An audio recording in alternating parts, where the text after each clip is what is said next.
लोग कहते हैं कि गंभीर ने अपनी कोचिंग से इंडियन टीम की पूरी काया पलट करके रख दी है। बड़े प्लेयर जैसे रोहित शर्मा, अश्विन और विराट कोहली अब रिटायर हो रहे हैं। वहीं कई सीनियर प्लेयर जैसे कि अजिंक्य रहाणे, चेतेश्वर पुजारा और मोहम्मद शमी के करियर्स तो ऑलरेडी एंड हो चुके हैं। और सबसे बड़ी बात, टेस्ट क्रिकेट, जहां हमारी टीम अनबीटेबल हुआ करती थी, आज हम वहां हर तरफ हार रहे हैं। और फिर यहीं पर ये लाइन सुनने को मिलती है कि यार ये इंडियन क्रिकेट का लिटरली वर्स्ट फेज है। पर मेरे भाई, अगर आपको ऐसा लगता है ना कि ये वर्स्ट फेज है, तो मैं बता दूं कि मेरे भाई आपने सिर्फ धूल देखी है।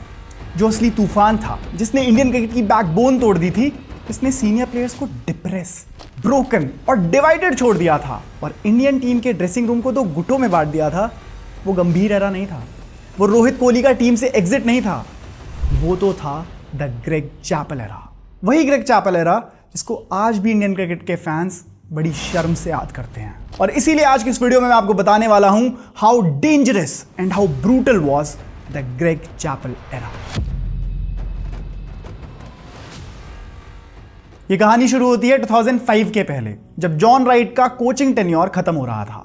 इंडियन क्रिकेट टीम एक स्टेबल फेज से आ रही थी। हम ऑलरेडी 2003 का ओडीआई वर्ल्ड कप फाइनल खेल चुके थे। हमारी टीम अब ओवरसीज में जाके फाइट करना भी सीख चुकी थी। अब टीम को जरूरत थी एक ऐसे कोच की, एक ऐसे लीडर की जो टीम को डायरेक्शन दे नेक्स्ट लेवल तक जाने के लिए। और यहां एक नाम रिकमेंड होता है, एक ऑसी लेजेंड का नाम, ग्रेग चैपल। रूल्स को डिसिप्लिन से फॉलो करने वाले, एक straight task master, modern thinker, एक अच्छे स्ट्रैटेजिस्ट। और सबसे बड़ा ट्विस्ट, खुद सौरव गांगुली जो उस टाइम पे टीम के कैप्टन थे, वही ग्रेग चैपल का नाम टीम को रिकमेंड करते हैं। और ये ट्विस्ट क्यों है, ये वीडियो में आपको आगे पता चलेगा। गांगुली को लगा होगा कि अगर ग्रेग चैपल आएंगे तो टीम में एक मॉडर्न कल्चर साथ में लाएंगे, एक फिटनेस कल्चर साथ में लाएंगे, सभी प्लेयर्स डिसिप्लिन के साथ काम करेंगे। वो जो ऑसी माइंडसेट की हम बात करते हैं ना, अब वो शायद इंडियन टीम में भी दिखेगा। लेकिन दादा को क्या पता था कि उनकी यही रिकमेंडेशन आगे चलकर इंडियन क्रिकेट के लिए सबसे बड़ा ब्लंडर साबित होने वाली थी। बीसीसीआई टिपिकल तरीके से कैप्टन के रिकमेंडेशन को मान लेती है और ग्रेग चैपल को इंडियन टीम का अगला हेड कोच बना दिया जाता है। और फिर क्या था, यहीं से शुरू होती है इंडियन टीम की असली बर्बादी। ऐसे में इंडियन फैंस भी एक्साइटेड थे। सबको लग रहा था कि अब इंडियन टीम में वो डिसिप्लिन आएगा, वो ऑसी माइंडसेट, वो रूथलेसनेस आएगी, वो विन एट ऑल कॉस्ट वाला माइंडसेट आएगा। पर जो टीम में आया वो तो एक नाइटमेयर था। ग्रेग चैपल का वही ऑसी माइंडसेट था, बिल्कुल ब्लंट, मुंह पे बोलने वाला, सीनियर्स और जूनियर्स में कोई फर्क ना करना और सबको सेम इंस्ट्रक्शंस देना। उनका तरीका पूरा मॉडर्न था, जहां वो किसी प्लेयर को सिंपैथी नहीं देते थे, सबके लिए सेम अप्रोच यूज करते थे और सबको टीम में सेम अकाउंटेबिलिटी भी देते थे, फिर चाहे वो कितना ही सीनियर प्लेयर हो या फिर कितना ही नया प्लेयर क्यों ना हो। पेपर पे तो ये सब कुछ बहुत विजनरी लगता है, लेकिन प्रैक्टिकल लाइफ में इन इंडिया जैसे इमोशनल, सीनियर रिस्पेक्टिंग और रिलेशनशिप बेस्ड ड्रेसिंग रूम में ये वेस्टर्न रूथलेसनेस बिल्कुल सूट नहीं करी। और चैपल ने टीम में आते ही मानो वो न्यूक्लियर बटन दबा दिया। चैपल ने जैसे इंडियन टीम की कोचिंग शुरू करी, उनकी गांगुली से अनबन होने लगी। उन दोनों के बीच में हमेशा बहुत डिसएग्रीमेंट्स रहते थे। चैपल कुछ कहते थे तो गांगुली बिल्कुल उसका उलट, और कई बार तो चैपल कुछ ऑर्डर देते थे और गांगुली टीम को वो ऑर्डर फॉलो नहीं करवाते थे। और इसीलिए यहाँ पर चैपल और गांगुली के बीच में रिफ रैफ डिफरेंसेस बहुत ज़्यादा बढ़ने लगे। और कुछ टाइम बाद ही ग्रेग चैपल ने बीसीसीआई को कन्विंस करना शुरू करा कि सौरव गांगुली की कैप्टेंसी बहुत डिफेंसिव है, वो टीम को मॉडर्न क्रिकेट नहीं खिला सकते, और अगर टीम को लंबा सोचना है, अगले वर्ल्ड कप के लिए सोचना है, तो सौरव गांगुली की कैप्टेंसी इंडियन टीम को सूट नहीं करेगी।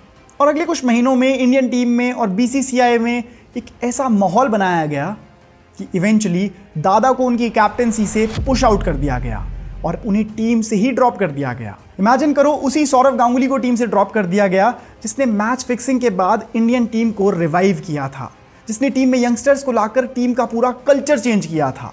अब वही सौरव गांगुली टीम के बाहर थे, और वही गांगुली जिसने खुद ग्रेग चैपल का नाम रिकमेंड किया था, अब उसी चैपल ने सौरव गांगुली को टीम से बाहर करवा दिया। और इस फायर वर्सेस फायर की एपिक फाइट में 2005 का जिम्बाब्वे टूर एक टर्निंग पॉइंट बनने वाला था। एक प्रेस कॉन्फ्रेंस में गांगुली खुद आकर ये कह देते हैं कि कोच ने मुझे कहा है कि तुम टीम में फिट नहीं बैठते। बस फिर तो मानो टेलीविजन के लिए कोई धमाका हो गया। ड्रेसिंग रूम भी अब 2 गुटों में बट गया। कुछ लोग थे जो चैपल को सपोर्ट कर रहे थे और कुछ लोग थे जो गांगुली के ओरिजिनल अप्रोच को सपोर्ट कर रहे थे। टीम में ऐसी गुटबाजी होनी शुरू हो गई कि टीम 2 गुटों में बट गई। कुछ प्लेयर्स तो आपस में बात तक नहीं करते थे और कुछ ने तो अपनी ही राइवलरी बना ली थी। जैसे एक तरफ चैपल के अगेंस्ट में लोग आए जिनमें सौरव गांगुली के साथ साथ वीरेंद्र सहवाग, हरभजन सिंह, जहीर खान, युवराज सिंह और वीवीएस लक्ष्मण जैसे प्लेयर्स थे। तो वहीं कुछ दूसरी तरफ ऐसे प्लेयर्स थे जो या तो चैपल के सपोर्ट में थे या फिर न्यूट्रल थे, जैसे कि राहुल द्रविड़, MS धोनी, मोहम्मद कैफ, सुरेश रैना या फिर श्रीसंत। और ये मोस्टली यंग प्लेयर्स थे क्योंकि ग्रेग चैपल का विजन ही ये था कि टीम में नए प्लेयर्स को जोड़ा जाए, टीम में एक नया फिटनेस कल्चर लाया जाए। And to make matters worse, इस टाइम पर ग्रेग चैपल BCCI को एक ईमेल लिखते हैं जिसमें वो कहते हैं कि सौरव गांगुली मेंटली वीक हैं, टीम को डिवाइड कर रहे हैं, और तो और टीम का लीडरशिप क्राइसिस गांगुली ने ही क्रिएट किया है। और यहां से ये ईमेल हो जाता है लीक और लग जाता है मीडिया के हाथों में। पूरा देश शॉक में था। अब तक बस जो हवाएं चल रही थी ना कि टीम में कुछ सही नहीं चल रहा है, अब वो कंफर्म हो गई और टीम का ट्रस्ट उस दिन मानो बिल्कुल मिट्टी में मिल गया। इस टाइम पर जो इंडियन टीम के प्लेयर्स थे ना, उन्होंने आगे आकर कुछ स्टेटमेंट्स दी थी।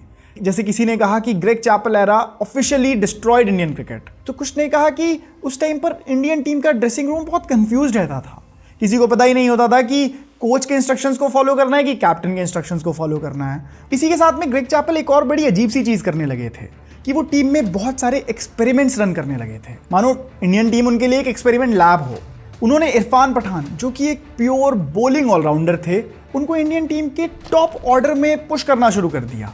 कई मैचेस में तो उनको नंबर 3 पर बैटिंग करवाई और कभी कभार उनके रन्स तो आ जाते थे, लेकिन सबसे बड़ी प्रॉब्लम थी कि अब उनकी बॉलिंग परफॉर्मेंस, जिसकी वजह से वो टीम में आए थे, उसी पे इफेक्ट पड़ने लग गया। उनकी पेस गिरने लगी, बॉल से स्विंग चली गई और एक टाइम पर जो इंडिया का मैच विनिंग बॉलर था, अब वो एक ऑर्डिनरी बॉलर बन के रह गया।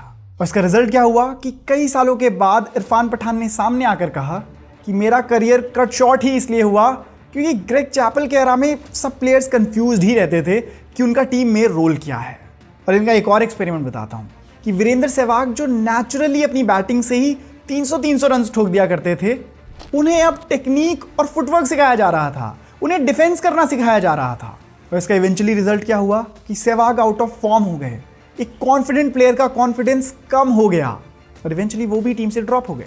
चैपल के आने से टीम में स्टेबिलिटी एक्चुअली जीरो हो गई थी। और ऑनेस्टली बताऊं तो ऐसा ही कुछ हमने GG एरा में T20I टीम में भी देख लिया है कि जब एक्सपेरिमेंट्स की जगह ओवर एक्सपेरिमेंट्स कर दिए जाएं तो कैसे टीम का कोर ही हिल जाता है। युवराज को इस टाइम पर 0 रोल क्लैरिटी थी और इसके बदले में चैपल ने यूवी के साथ क्या किया, उनके ऊपर इनडिसिप्लिन्ड प्लेयर का टैग लगा दिया। कहा कि युवराज का दिमाग क्रिकेट से ज्यादा बाकी चीजों में रहता है और क्रिकेट को लेकर ये बिल्कुल भी डिसिप्लिन नहीं है। राहुल द्रविड़ भी, जो कि एक काम लीडर थे, उनको भी चैपल ने ओवर कंट्रोल करने की कोशिश की, फिर उनको कीपर भी बना दिया। उसका नतीजा mental plus physical overload. Dravid बीच में कोच प्लेयर पॉलिटिक्स के बीच फंस गए और वर्ल्ड कप के बाद क्वाइटली रिजाइन कर दिया। जहीर खान जैसे वर्ल्ड क्लास बॉलर को उनकी फॉर्म डिप होने की वजह से साइडलाइन कर दिया गया। अब यार देखो, ये बात तो कोई नहीं डिनाई कर सकता कि इंडिया का कल्चर थोड़ा सा इमोशनल है और वेस्टर्न वैल्यूज की तरह इंडिया में ब्लंट होना अफोर्ड नहीं किया जा सकता। और बड़े प्लेयर्स को मैनेज करने का तो तरीका ही बिल्कुल अलग होता है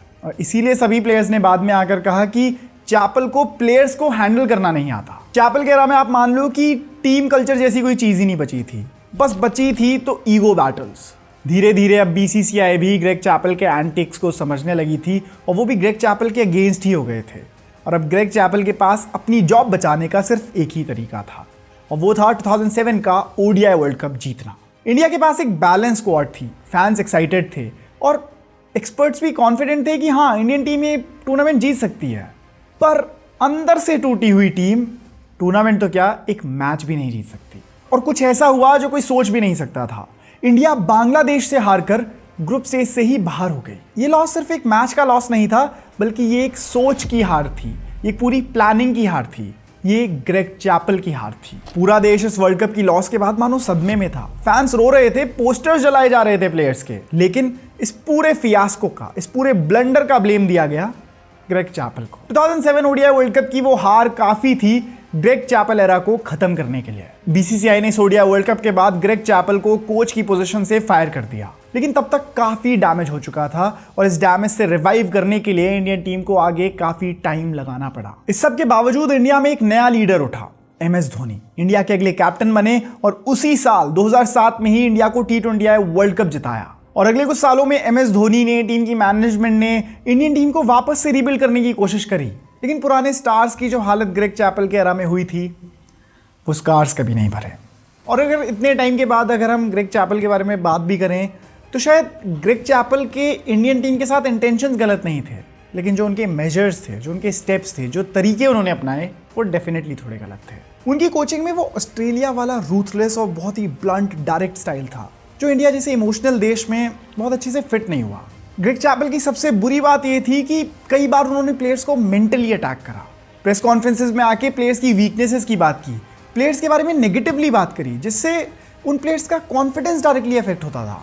और आज लोग जीजी एरा को चैपल की एरा से कंपेयर करते हैं, और ऑनेस्टली इन दोनों के बीच थोड़ी बहुत सिमिलैरिटीज़ हैं भी, जैसे सीनियर प्लेयर्स को ढंग से ट्रीट ना करना, प्लेयर्स की पोजीशंस के साथ बहुत ज़्यादा ही एक्सपेरिमेंट्स करना, और कुछ प्लेयर्स के साथ फेवरेटिज्म करना। लेकिन फिर भी मुझे लगता है कि जीजी एरा फिर भी उस एरा से थोड़ा बेटर है।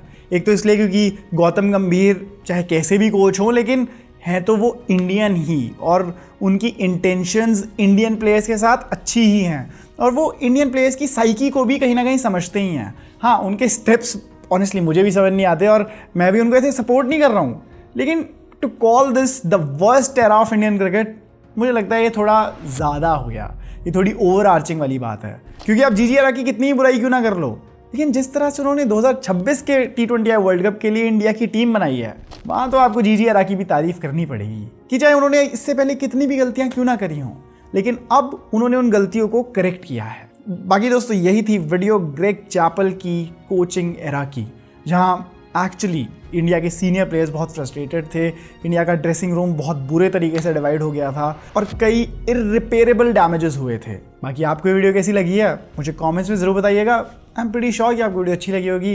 अगर लगी है तो वीडियो कर दो लाइक, चैनल को कर दो सब्सक्राइब, बहुत तगड़ा कंटेंट आने वाला है 2026 में, उसके लिए मैं एक्साइटेड हूँ, आप भी थोड़े एक्साइटेड हो जाओ, सब्सक्राइब कर दो। बाकी मैं मिलूँगा आपको अगली वीडियो में, तब तक सायोनारा, बाय बाय।